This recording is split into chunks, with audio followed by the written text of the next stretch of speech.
Kabanata 4121. Si Kellan Ruiz ay naging maayos sa pinakamatagal na panahon mula noong siya ay lumaban at pumatay ng mga tao sa Underworld, at patuloy na nagpapakita ng kanyang hangarin na pumatay. Kung hindi yun ang kaso, 1,000 beses na siyang namatay noon. Mamamatay ako. Natigilan si Kellan bago lumingon sa salamin sa likuran niya. Binili ko ito sa anti-gang palengke para lang magpakitang gilas, Sir York. Ang bagay na iyon ay $200 lamang. Anong problema nito? Ang isang gangster na tulad ni Kellan ay naniniwala lamang sa totoong kapangyarihan. Hindi siya mahilig sa mga pamahiin tulad nito, kaya naman hindi siya naniwala sa sinabi ni Harvey. Pagkatapos ng lahat, walang sinuman ang magkakaroon ng pangangailangan na lumaban kung ang mga bagay na tulad nito ay umiiral. Ang lahat ay maaaring umasa lamang sa mga bagay tulad ng sining ng geomancy. Naniniwala siyang pinagtatawanan lang siya ni Harvey sa mga sandaling ito. Kung hindi dahil sa nadurog siya ni Harvey, iisipin niya na si Harvey ay ilang kon lang na lalaki. Hindi mo kailangang maniwala sa akin, sagot ni Harvey. Mabilis na tumango si Kellan. Salamat sa pagsabi sa akin. Aalisin ko agad. Napangiti si Harvey. Kung magka-problema ka, tandaan mo lang na dalhin mo ang kutsilyong hawak mo. Ang bagay na iyon ay maaaring magligtas ng iyong buhay. Ang sabi, isa lang ang pagkakataon mo. Tapos, tumalikod na si Harvey at umalis. Bahagyang napangiti si Kellan matapos marinig ang sinabi ni Harvey. Kailangan niyang aminin na napakalakas ni Harvey, pero hindi niya gagawing lokohin ang sarili niya. Nang makaalis si Harvey, hinawakan ni Kellan ang kanyang kamay habang pababa ng hagdan, planong pumunta sa ospital. Paglabas niya sa pintuan sa harapan, isang baldosa ang nadulas mula sa bubong at tumama sa kanyang ulo. Napasigaw sa galit si Kellan bago siya napunta sa maruming kanal, na nasprain ang kanyang binti. Habang patuloy na nagmumura papunta sa kanyang sasakyan, binuksan ng isang subordinate ang pinto bago ito umalis na parang nawala sa kontrol. Bumangga ito sa gilid ng bangkita bago ito nagliyab. Nagkatinginan si Kellan at ilang subordinate. Sila ay lubos na natakot. Nagsasabi ba talaga si Harvey ng totoo? Bilasan mo. Kunin mo ang kutsilyo ko. Kailangan ko ito para mailigtas ang buhay ko. Napaluha si Kellan. 12:00 ng tanghali, bumalik si Harvey sa villa ng pamilya Zimmer. Pinindot niya ang doorbell. Maya-maya ay lumabas si Mandy Zimmer. Tiningnan niya muna si Harvey bago pinapasok. Nakita rin sina Gabriel Lee at Avery Foster sa loob. Sabay-sabay na kumakain ang lahat, marami ring regalo ang dala ni Gabriel. Natural na nandito siya para humingi ng tawad. Pagkatapos ng lahat, kakailanganin niyang bayaran ang peking painting. Napuno ng saya si Cynthia Zimmer nang makita niya ang kanyang bayaw. Sa kabilang banda, si Gabriel at Avery ay napuno ng paghamak at galit. Nakaramdam siya ng matinding kahihiyan matapos siyang ilantad ni Harvey, kasabay ng pagkakakilanlan ni Harvey bilang live-in-in-law ng pamilya, lalo siyang kinasusuklaman ni Gabriel. Hindi ka pa kumakain, Harvey. Nahihiyang tumawa si Cynthia. Halika, narito ang paborito mong nilagang manok na may kabute. Tama na, kumain ka na lang. Wala nang upuan para sa kanya. Ang pagkain ay hindi sapat para sa ating lahat. Itikong mo ang iyong bibig at kumain, o umalis ka na rito. Nagpakita ng mapait na tingin si Cynthia Zimmer. Kukuha na lang tayo ng isa pang upuan. Pamilya tayong lahat dito. Pamilya, hindi siya pamilya sa atin.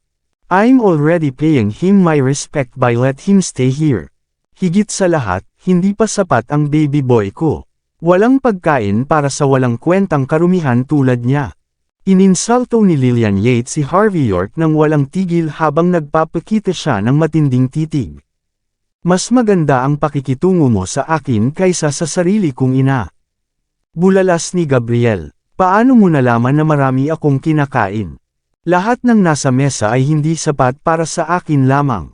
Bakas sa mukha ni Cynthia ang walang magawa. Akala ko na pagkasunduan natin na ang nilagang manok ay para kay Harvey. Tumahimik ka. Labis na nagalit si Lillian matapos marinig ang sinabi ni Cynthia. Hahabulin kita kasama ng ganid na ito kung hindi mo itikom ang iyong bibig. May sasabihin ako sa'yo. Wala akong pakialam noon, ngunit ang lalaking ito ay walang kinalaman sa ating pamilya sa sandaling ito. Inilibot ni Lillian ang kanyang mga mata bago nagpakawala ng panunuya. Pumunta siya dito para mag-asawang muli, pero ang bunganga lang niya. Ganyan naman palagi kumakain ng sarili nilang salita. Tama iyan. Magiging maayos siya sa natitirang bahagi ng kanyang buhay. Kinain na niya ang flaxseed. Kumunot ang noo ni Mandy Zimmer. Tama na. Tinawag ko si Harvey dito. Kung papag-alitan mo ang sinuman, dapat ako yun. Pinapasok mo siya sa loob. Kumukulo sa galit si Lillian. Remember what I said about this duty. Kung kaya niyang bayaran ang utang ng pamilya, hahayaan ko siyang pakasalan ka ulit. Kung hindi, bawal siyang tumuntong dito sa buong buhay niya. Since he's back, dapat may dala siya diba? Ipakita mo sa amin ang pera, pagkatapos ay makakasabay ka sa amin na kumain. Hihingi pa ako ng tawad sa'yo. Kung hindi, tumabi ka. Itigil ang pagiging nakakasira sa tanawin. Kinuha ni Simon Zimmer ang isang pares ng mga kagamitan bago bumantong hininga. Nagbubuga lang siya kahapon, Harvey. Lilipas din ang lahat kapag humingi ka ng tawad. Pag-uusapan natin ang tungkol sa pera mamaya. Tumahimik ka. Sinong nagsabing patakbuhin mo yang bibig mo? Pinandilatan ni Lillian si Simon bago inilipat ang tingin kay Harvey. Patay na patay ka sa kawalan mo ng respeto sa akin dito. Siyempre, hindi natin pwedeng palampasin ito. Ang isang ginoo ay hindi kailanman sumisira sa kanyang pangako. Dapat malaman ito ng lalaking katulad mo. Hindi mo talaga iniisip na umiikot ang mundo sa iyo dahil lang sa nakakatanggap ka ng lahat mula sa pamilya, tama ba? Isang malamig na tawa ang pinakawalan ni Gabriel Lee matapos marinig ang mga salitang iyon. Hindi mo na siya kailangang e-bash pa, inay. Ikalawang beses ko nang makita ang lalaking ito, pero nakikita ko na ang tunay niyang kulay. Isa lang siyang show-off. Kung maibabalik niya ang pera, isusubsob ko sa bibig ko itong sirang plato. Tuluyan nang hindi pinansin ni Harvey sina Lillian at Gabriel na tumatakbo sa kanilang mga bibig bago siya nagsalpak ng isang dokumento at isang check sa mesa. Bam! Narito ang utang ng Newgate Chamber of Commerce. Bam! Ito ang 5 taong kontrata nila. Bam! Narito ang 44 na milyong dolyar, ang mga bayarin sa pakikipagtulungan para sa taong ito. Magbabayad sila ng maaga bawat 1 taon. Kung wala ito, pinapayagan kang magpawalang bisa sa kontrata anumang oras. Bahagyang ngumiti si Harvey York habang nakatingin kay Lillian Yates. Hindi lang naibalik ko ang pera, nakakuha pa ako ng 5 taong kontrata at prepayment. Maaari na bang itikom nito ang iyong bibig ngayon? Pagkatapos, casual na kinuha ni Harvey ang isang plato bago hinampas sa harap ni Gabriel Lee. Eto na. Tandaan na may kasamang sabaw kung hindi ay mabulunan ka. Ano? Nagulat ang buong pamilya matapos makitang si Harvey ang gumagawa ng lahat ng mga bagay na iyon. Sila ay napuno ng lubos na kawalang paniwala. Hindi lamang binayaran ni Harvey ang utang, nakakuha pa siya ng kontrata kasama ng 1 buong taon na halaga ng paunang bayad. Walang ordinaryong tao ang makakagawa ng ganoong bagay. Hindi. Ito ay imposible. Tumayo si Gabriel na may gulat na ekspresyon. Ang organisasyong iyon ay may Heaven's Gate na sumusuporta sa kanila sa likod nito. Walang nang ahas na magtanong ng anuman sa kanila. Paano nakagawa ng ganyan ang walang kwentang karumihan na tulad mo? Ito ay peke. Ito ay peke ang lahat. Gagawin mo ang isang bagay na walang kahihiyan para sa kapakanan ni Mandy. May sasabihin ako sa'yo. Bilang mahal na anak ng pamilya at kapatid ni Mandy, hindi ako papayag na gawin mo ito. Iligal ang pamemeki ng mga kontrata at tseke. Makukulong ka ng hindi bababa sa 10 taon para dito. Si Gabriel ay nagngangalit ang kanyang mga ngipin habang tinitingnan ang buong kontrata at sinusuri. Sinusubukang maghanap ng anumang katibayan ng pagmamik ni Harvey sa kanila. Kakainin mo ang mga kagamitan kung totoo ang lahat, tama ba? Casual na sagot ni Harvey. Dahan-daang lumapit si Mandy Zimmer. Humiling ka ba talaga ng pera, Harvey? Sabi ko sa'yo. Ang lungsod na ito ay hindi katulad ng iba. Ang Newgate Chamber of Commerce ay malaking problema. Hayaan mo akong hawakan ito. Bakit ka pupunta doon in the first place? Salamat sa kabutihan mo. Hindi ko rin alam ang gagawin ko kung wala ka. Bakas sa mata ni Mandy ang pag-aalala. Alam niyang may kakayahan si Harvey. Ngunit lahat sila ay itinuturing na mga tagalabas sa isang lugar tulad ng Golden Sands. Nag-alala si Mandy na magdudulot pa ng gulo si Harvey para sa kanyang sarili at sa buong pamilya. Kung tutuusin, malalim ang tubig dito. Kahit na ang mga makapangyarihang tao ay kailangang lumaban sa matinding labanan dito. Huwag kang mag-alala, nakontrol ko ang lahat. There won't be any trouble, mahinahon na pagtiyak ni Harvey. Tuluyan ng hindi pinansin ni Lillian ang usapan. Ang kanyang buhay sa Golden Sands ay nagdulot sa kanya ng lubos na kumpiyansa. Itinuro niya ang dokumento at tiningnan ang mesa na para bang nalaman niya ang katotohanan. Gaano ka kawalang hiya, upang magpakasal muli sa aking anak na babae? Maglakas loob ka bang gumawa ng mga pekeng kontrata? Sa tingin mo ba madali akong lokohin o ano? Binibigyan kita ng huling pagkakataon. Kung umamin ka sa iyong mga pagkakamali ngayon at lumuhod ng isang buong araw, kakalimutan ko ito.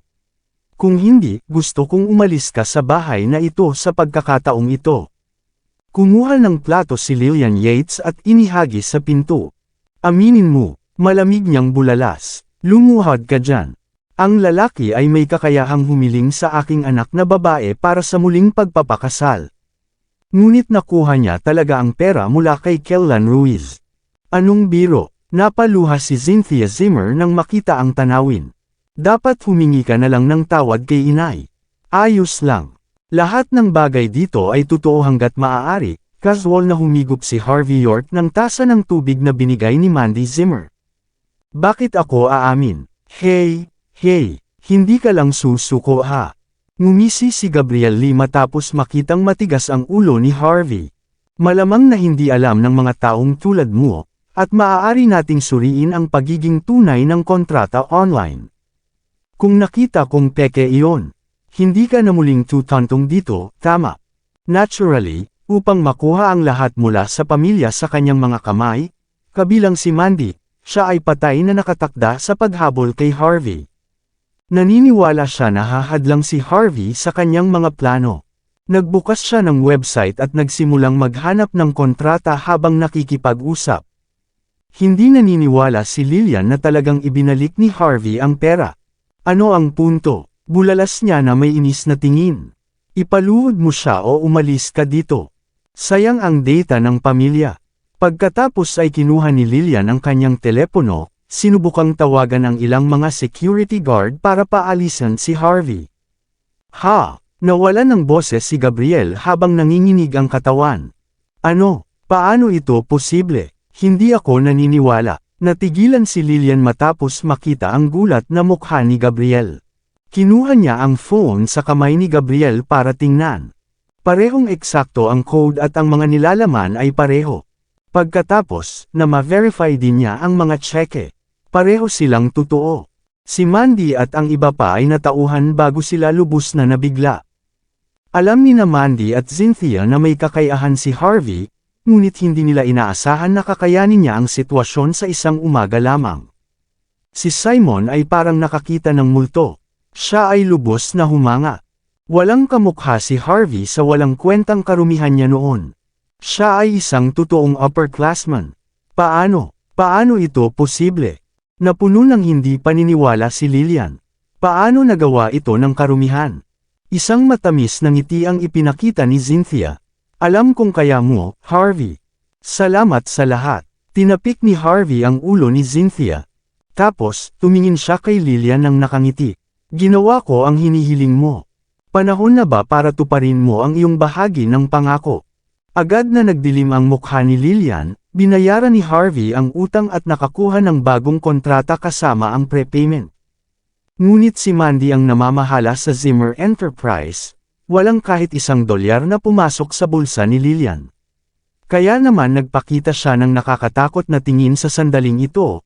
Higit sa lahat, tuluyan na siyang hindi iginalang ng live-in-in-law, hindi sumagot si Lillian kay Harvey. Sino ang nakakaalam kung anong uri ng swerte ang mayroon ka? Baka nagplano na silang ibalik ang pera.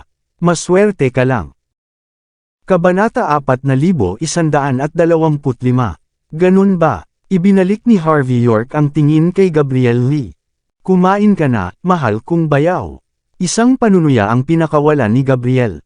Agad siyang bumalik sa kanyang sinabi. Hindi siya mapakali na pabulaanan ngayon pa. Matapos makitang sinamantala ang kanyang mahal na anak, napuno ng sama ng loob si Lillian Yates. Gusto niyang sampalan ng grabe si Harvey, at hindi niya alam ang sasabihin kapag totoo lahat ng inilabas ni Harvey. My fake brother-in-law, you won't go back on your word now, di ba? Pati ang identity mo dito peke sa puntong ito. Kung hindi mo alam kung paano tuparin ang iyong pangako, kung gayon ang isang lalaking tulad mo ay malamang na hindi mas mahusay kaysa sa isang live-in son-in-law sa sandaling ito, tama ba?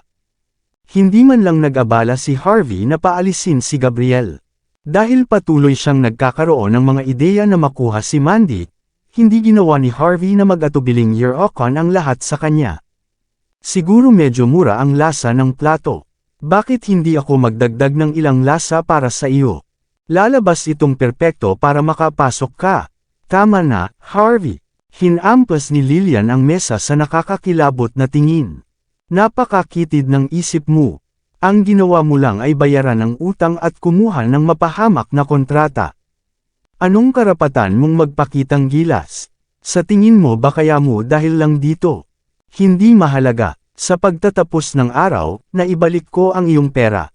Haharapin ko ngayon ang muling pagpapakasal. Nasaan ang rehistro ng pagkapanganak ni Mandy? Pwede mo namang ibigay ngayon di ba? Labis na may hinanakit si Lillian. Labis niyang hinamak ang live-in na manugang, iyon ang dahilan kung bakit ayaw niyang tanggapin noong una. Ngunit siya ay lubos na tatawanan kung hindi niya gagawin. Hindi niya iyon matiis, dahil walang opinyon si nanay, gagawin namin ito sa hapon. Isang matingkad na ngiti ang ipinakita ni Harvey nang tumingin siya kay Mandy Zimmer. Pulang-pula ang mukha ni Mandy. Pumayag na lang siya. Hindi mo matatanggap ang lalaking ito, inay. Hindi mo siya mapapayagan. Malamig na bulalas ni Gabrielle habang nagngangalit ang mga ngipin. Si Mandy ang pinuno ng ika-9 na branch ng pamilya Jean. Siya ay may hindi mabilang na mga ari-arian sa ilalim ng kanyang sinturon. Dapat nandito si Harvey para dito. Kung hahayaan mo siyang pakasalan muli si Mandy, mag-iisip siya ng kahit ano para nakawin ang mga asset na iyon. Huwag kang magpakatanga. Hindi mo mapagkakatiwalaan ang isang live-in-in-law na tulad nito. Nagsalita si Gabrielle ng natural sa abot ng kanyang makakaya, na parabang sinasabi niya sa lahat ang kanyang pinakamalalim na pinakamadilim na sikreto. Sa kanyang mga mata, si Harvey ay kapareho niya, isang lalaking sinusubukang kumapit sa isang mayamang pamilya.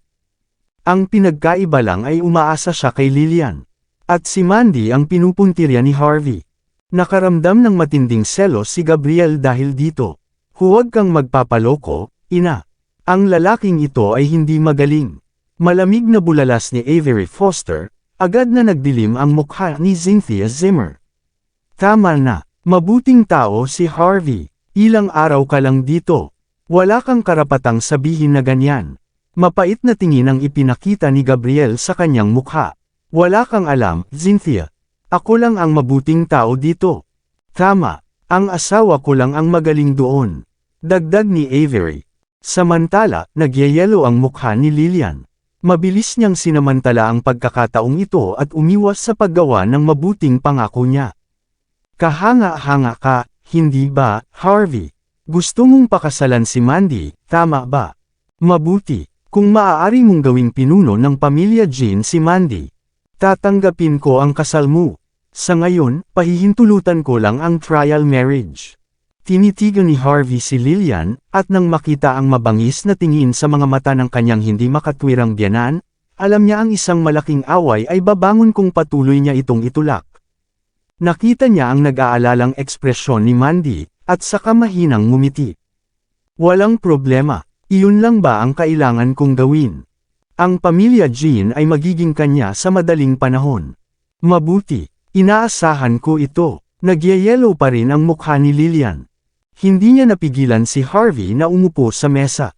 Naturally, kasama siya sa paligid, hindi siya malapit na magkaroon ng masarap na pagkain. Nang matapos ang lahat sa pananghalian ay umalis na si Gabriel at ang kanyang asawa. Samantala, bumalik si Harvey sa guest room. Nakikita niya sa balkonahe si Mandy mula sa kanyang bintana. Sa sandaling iyon, may kausap siya sa telepono. Sa San Francisco Clubhouse ngayong gabi. Oo naman, maglalaan ako ng oras. Sabi nga, may lead ba tayo tungkol dyan? Si Harvey ay may malalim na tingin sa kanyang mukha, kahit na siya ay tahimik. Pagkatapos ng maikling pahinga, nagsimulang magbihis si Mandy. Pagsapit ng 6:00, aalis na siya. Sakto nang start niya ang makina ng kanyang sasakyan, bumukas ang pinto ng passenger seat. Bago niya napansin kung ano nangyayari, nakita niya ang ngiti ni Harvey. Saan ka pupunta, honey? Dati, ayaw isama ni Mandy si Harvey. Sa isang mahalagang pagtitipon ng negosyo, sagot niya pagkatapos ng maikling sandali ng pagninilay-nilay. Yung kaibigan ko ang nagpakilala sa akin sa isang tao na mamumuhunan. Dapat kang sumama sa akin, ngunit tandaan, babala niya, huwag gaanong magsasalita doon. Ang Golden Sands ay hindi katulad saan man. Malalim ang tubig dito. Nakangiting tumango si Harvey. Na-curious siya kung anong malaking karakter sa Golden Sands ang maaaring maging asawa niya. Ang pinuno ng ika-9 na sangay ng pamilya Jean ay napakaingat. Vroom! Ilang saglit lang ay nakaandar na ang sasakyan bago nagsimulang mag-vibrate ang telepono ni Harvey. Mabilis na sumulyap si Harvey sa screen. Si Kellan iyon. Para maiwasan ang anumang bagay na makaistorbo sa alone time nila ni Mandy, agad niyang ibinaba ang tawag. Gayunpaman, hindi sumuko si Kellan at mabilis na nagpadala ng text.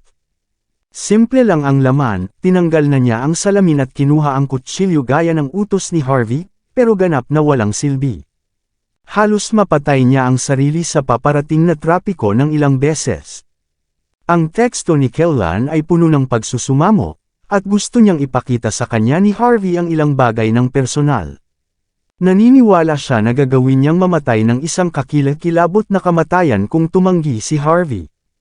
Gustong tumanggi ni Harvey, ngunit hindi niya maiwasang maawa matapos matamaan ng pagbaha ng walang tigil na mga text. Sa wakas, siya ay nagpaubaya at sinabi kay Kellan na makipagkita sa kanya sa San Francisco Clubhouse noon.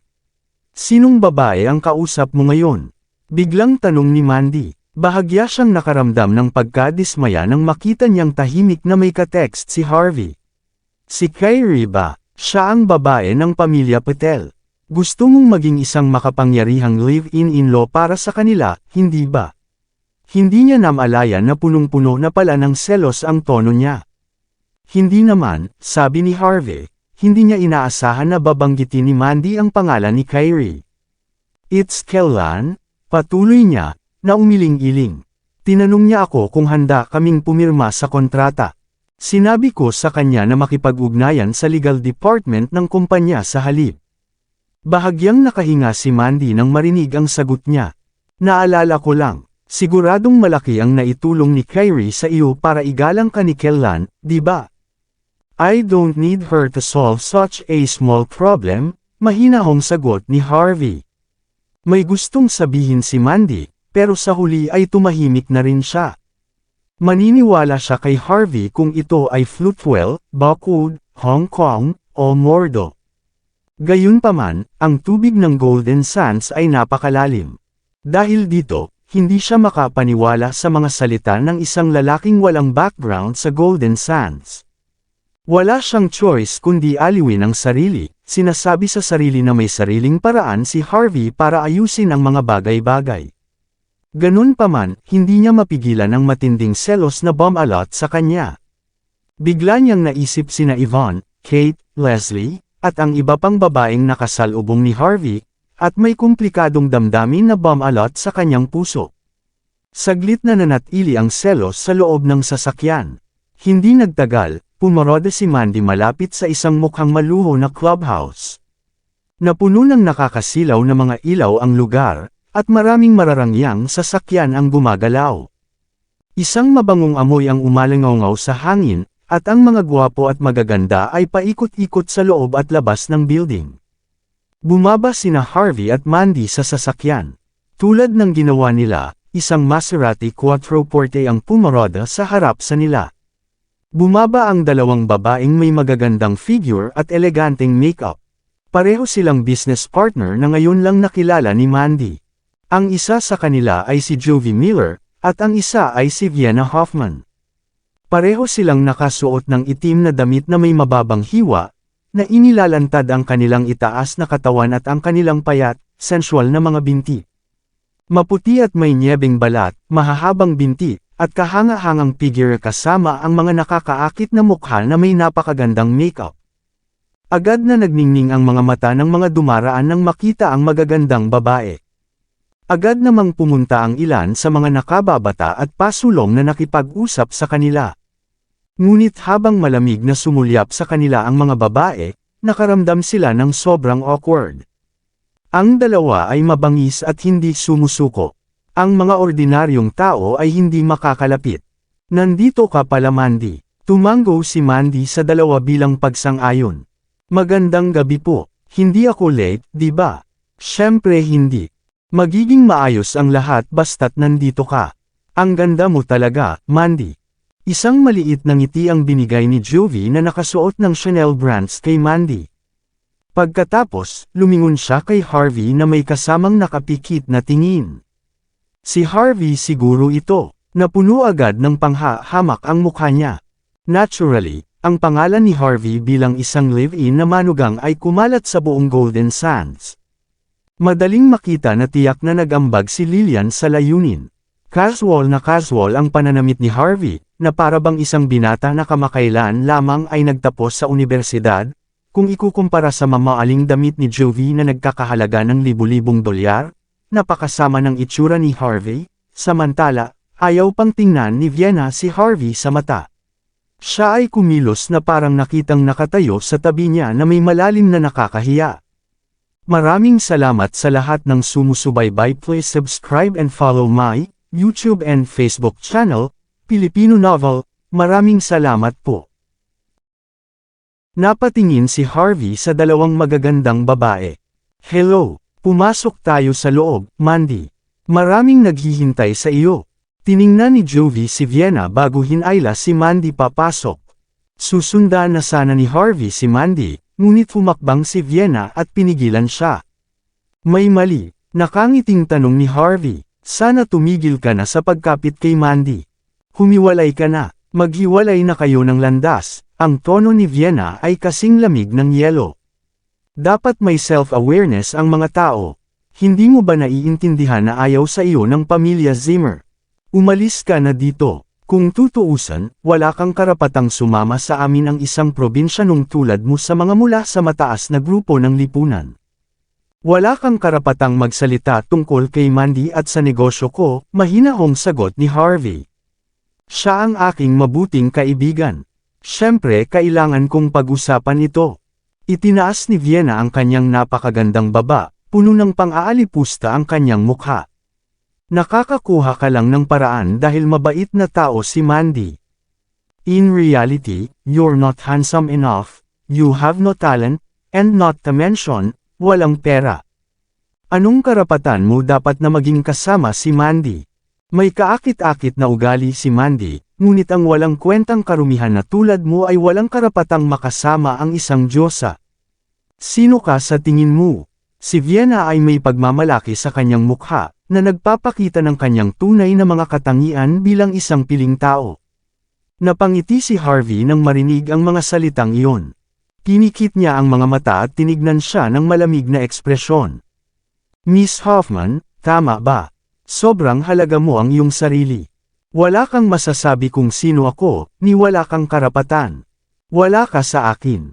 Ang mahinahong mga salita ni Harvey ay lubos na nakakagulat. Si Vienna ay nagsimulang huminga ng medyo mabigat, at isang kakilakilabot na tingin ang bumalot sa kanyang mukha. Kung tungkol sa iyong bilog, hindi rin iyon mahalaga sa akin. Kung hindi dahil kay Mandy, sa palagay mo ba talaga pupunta ako sa hindi magandang lugar na ito? Sa tingin mo may karapatan ka bang dalhin ako dito? Hindi lang nambobola si Harvey, na batay sa kanyang pagkakakilanlan, ang buong clubhouse ay lalaban para maglingkod sa kanya. With that, casual siyang naglakad papasok. Sa sobrang gulat at galit ni Vienna ay hindi niya maiwasang mapa-atras. Nakatayo siya sa kinatatayuan para sa pinakamatagal na sandali. Ilang sandali lang ay natauhan na siya ay kumukulo sa galit nang mapagtanto niya na siya ay natakot sa isa lamang probinsyano ng bansa. Hindi ko alam kung saan ka nakakuha ng lakas ng loob na magpakitang gilas, Harvey. Pero may sasabihin ako sa iyo. Walang kwenta lahat ng usapan na yan. Sa harap ng tunay na mayaman at makapangyarihang mga tao tulad namin, ang kalunos-lunos na pagmamataas na sinusubukan mong protektahan ay uyarakan lamang ng walang awa. At hindi lang ako, sumasang-ayon ang bawat tao sa clubhouse na wala kang karapatang makasama si Mandy. Mas mabuti kung hindi ka dumating. Pero ngayong nandito ka na. Nakatakdang pagtawanan ka. Tinapunan siya ni Vienna ng mapanuksong titig, na para bang determinado siyang ituloy ang lahat. Samantala, sa loob ng room 888 sa ikalawang palapag. Itinulak ni Harvey at ng iba pa ang marangyang pinto upang buksan, at maraming nagtipon doon. Sila ay binihisan mula ulo hanggang paa ng magarbong damit at accessories, at naiinis na masayahing mga ekspresyon. Ang mga babae ay may malalaking alahas na nakasabit sa kanila, habang ang mga lalaki ay may mamahaling mga alahas na nakasisilaw sa kanilang mga palso. Ang aura na kanilang pinalabas ay maaari lamang ituring na mayaman at marangya. Ang mga ordinaryong tao hindi rin magiging pwedeng kumpara sa kanila. Agad na napalingon ang kanilang mga ulo nang pumasok si Mandy at ang iba pa. Maraming mga mata ang lumiwanag nang makita nila ang napakarilag na mukha ni Mandy. Ang ilang mga binata na may maayos na buhok ay tumingin sa kanya na may nakakatakot ngunit malalim na mga tingin. Naturally, ang isang diyosa tulad ni Mandy ay medyo bihira kahit nasa isang lugar na may mayamang kasaysayan tulad ng Golden Sands. Mandy, Jovi, Vienna, nandito na kayo. Isang binatilyo na medyo kalbo ang ulo ay nakatungo. Ang kanyang hitsura ay hindi kaakit-akit, at ang kanyang figure ay hindi rin sa pamantayan. Ang kanyang buong katawan ay natatakpan ng mga luxury brand, at may malalaking gintong singsing na nakasuot sa kanyang mga daliri. Mamantika at oily din ang mukha niya. Ito ay lubos na maliwanag na siya ay isang upstart. Tingnan mo ang iyong sarili, Mr. Burton. Ngayong nandito ka na, kailangan mong bihisan ang iyong bahagi. Kahit na may ilang mga pamantayan. Pagtatawanan kaming lahat dahil sa iyo. Malamig na nguya ni Vienna, bakas sa mukha niya ang pang-aalipusta. Sa kabilang banda, mabilis na pinakilala ni Mandy ang lalaki sa harap ni Harvey. Harvey, ito si Thomas Burton. Siya ay isang lokal dito. Siya ay isang maliit na prito noong siya pumunta dito kasama ang kanyang negosyong pagbubukod-bukod. Siya ay kasalukuyang mayroon ng hindi bababa sa milyon-milyong dolyar na halaga ng mga ari-arian. Iyon ay kung paano niya nakuha ang titulong hari ng basura. Tuldok. Ang sabi, narinig ko na sinusubukan ng gobyerno dito na pumasok sa negosyo sa kanilang sarili. Baka mabangkaruti lang si Thomas kapag nangyari iyon. Tumango si Harvey. Hindi katakataka na nagpapakita ng saloobin si Vienna sa lalaking iyon. Kung walang salita tungkol sa ganoong bagay, sasuluhin na sana siya ni Vienna ang mga bagay. Lahat ay puro negosyo, walang mga kaibigan, tanging walang hanggang benepisyo. Siyempre, walang magdadalawang isip na yurikan ang mga tao na walang halaga. Kapag may ilang halaga, gayunpaman, lahat ay damaykit sa tao at ilagay sila sa isang pedestal ng walang pag-aalinlangan. Gusto ko rin ng bagong palitan ng damit, ngunit hindi ko mapigilan. Si Thomas naman ay walang balak magtago. Ang aking mga ari-arian ng kumpanya ay pinalamig ng gobyerno. Sinabi nila na gusto nilang mamahala ng negosyong paghihiwalay ng basura. Wala akong pagkakaiba sa mga mababang magsasaka na walang damit. Kaya, pakiusap, huwag mo akong pansinin. Si Thomas ay nagpapakita ng kanyang upstart na saloobin, ngunit siya ay kakaibang magalang kumpara sa malungkot na mukhang mayayamang tao. Napuno ng paghamak si Vienna matapos marinig ang mga salita ni Thomas. Nakumpirma niya sa wakas ang sabi-sabi na malapit nang malugi si Thomas. Mabilis siyang umatras ng ilang hakbang para pigilan ang mabahong amoy nito na makarating sa kanya. Nandito ka pala, Mandy. Ilang araw na lang pero mas maganda ka kaysa dati. Si Thomas ay malinaw na wala dito para sa kay Vienna sa unang lugar, at puno ng saya ang mukha niya nang makita niya si Mandy. Nakakahiya na malapit nang malugi ang kumpanya ko.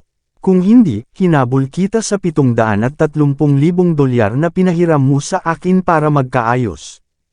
Kabanata 4130. Bahagyang napangiti si Mandy matapos marinig ang sinabi ni Thomas. Tiyak na nagbibiro ka, Mr. Burton, masama kung mali ang pagkakaintindi ng mga tao. Hindi maintindihan. Ano ang hindi dapat maunawaan? Humagalpak ng tawa si Thomas. Alam ng buong business circle dito na si CEO Zimmer mismo ay mabait at magandang ginang. Ang tagal na simula nung hinabol kita. Tama na ang panaginip. Sumirit si Jovi. May partner na si Mandy. Narito mismo ang maalamat na live-in-in-law, si Harvey York. Siya ang dating asawa ni Mandy. Nabalitaan ko na malapit na silang magpakasal muli. Kayong mga maruruming lalaki ay walang pagkakataon. Napabuntong hininga ang mga lalaki matapos marinig ang sinabi ni Jovi. Maging si Thomas ay napuno ng pagkabigla nang tumingin siya kay Harvey, at hindi siya makapaniwala sa kanina lang niya narinig. Walang nag-akala na ang gayong ordinaryong lalaki ay talagang maalamat na live-in na asawa ni Mandy. Sabi nga, I heard na hindi siya gusto ni Auntie Yates. Mahirap sabihin kung ang kasal ay talagang magiging matagumpay o hindi. Isang matamis na ngiti ang ipinakita ni Vienna. Kung ako ang bahala, sa paghuhusga mula sa mga pamantayan ni Mandy, dapat niyang sinipa ang lalaking ito sa gilid ng bangkete sa pamamagitan nito, at dapat ngayon na. Ang sinumang random na tao ay magiging 1,000 beses na mas mahusay kaysa sa basurang tulad nito, tama ba? Vienna. Kumunot ang noo ni Mandy, nanlilisik ang tingin kay Vienna na may mabangis na ekspresyon. Magkaibigan sila, at alam ni Mandy na ginagawa ito ni Vienna para sa kanya. Gayunpaman, naisip niya pa rin na bastos si Vienna na patakbuhin ang kanyang bibig sa ganoong paraan. Gayunpaman, hindi ito pinansin ni Harvey. Hello, I'm Harvey York, sabi niya pagkatapos tumanggo sa harap ng lahat. Ang mga tao sa paligid ay nag-click sa kanilang mga dila, at hindi sila mapakali na magbigay ng sagot. Ang mga babae ay likas na binawi ang kanilang mga payat na binti, na iniisip na gagawin ni Harvey na marumihan sila sa pamamagitan lamang ng pagtingin sa kanila. Natigilan si Thomas, ngunit pagkatapos ay magalang niyang ibinigay ang kanyang card kay Harvey. Hello, ang pangalan ko ay Thomas Burton. Ikinagagalak kitang makilala. Naisip ni Thomas na si Harvey ay mukhang isang shabby small fry din, ngunit dahil siya sa kanyang sarili ay nagmula sa mababang simula, naunawaan niya na hindi niya dapat baguhin ang kanyang sariling saloobin dahil lamang sa kasuotan ng isang tao. Natatakot siya na mapahiya si Harvey hanggang mamatay dito, at sa gayon ay nagpasya siyang tumulong na lumabas si Harvey. Natigilan sandali si Harvey, saka kinuha ang card at sinulyapan ito ng ilang beses. Hello, isang kasiyahang makilala ka. Kung kailangan mo ng anumang tulong dito sa hinaharap, tawagan mo lang ako. Gagawin ko ang lahat bilang, at salamat sa card na ibinigay mo sa akin. Nagtawanan ang mga tao sa paligid matapos marinig ang sinabi ni Harvey. Para sa isang live-in son-in-law, ang galing niyang magpakitang gilas. Mga taong walang alam at baka isipin lang niya na kaya niya talaga o ano. Mapanukso ang mukha ni Vienna. Isang live-in na manugang at isang lalaking nasa bingit ng bangkarota. Dapat kayong dalawa ay match made in heaven. Ang mga ibon na parehong balahibo ay nagsasama-sama, pagkatapos ng lahat. Ang pamantayan ng pagtitipon na ito ay dapat na medyo bumaba. Ang isang masamang mansanas dito ay hindi kasiya siya. Hayaan mo na ang dalawa. Vienna, lalong nagagalit si Mandy. Kung patuloy kang nagbubuga ng kalokohan ng ganyan, aalis na ako dito.